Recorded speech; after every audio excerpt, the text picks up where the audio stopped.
انس بن مالک رضی اللہ عنہ سے روایات ہے کہ رسول اللہ صلی اللہ علیہ وآلہ وسلم نے ارشاد فرمایا، وہ مبارک گھڑی تلاش کرو جس کی جمعے کے دن عصر اور مغرب کے درمیان ملنے کی امید ہے۔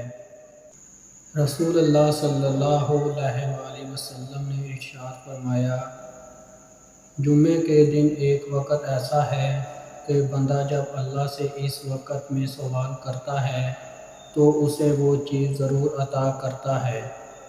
رسول اللہ صلی اللہ علیہ وآلہ وسلم نے فرمایا، تمام دنوں میں بہترین دن اس میں سورج نکلتا ہے، جمعے کا دن ہے۔ اس دن آدم علیہ السلام پیدا ہوئے اور اسی دن جنت میں داخل ہوئے اور اسی دن جنت سے نکالے گئے۔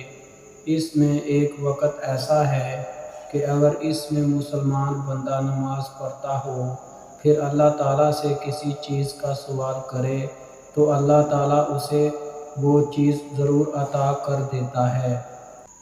نبی کریم صلی اللہ علیہ وآلہ وسلم فرماتے تھے کہ جو شخص جمعے کے نماز کے لیے آئے اسے غسل کر لینا چاہیے۔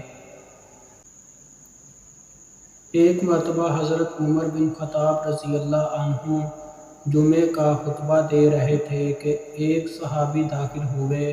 حضرت عمر بن خطاب رضی اللہ عنہ نے فرمایا، یہ کون سا وقت ہے؟ انہوں نے کہا، میں نے اذان سنی اور وضو کیا، زیادہ دیر تو نہیں لگائی۔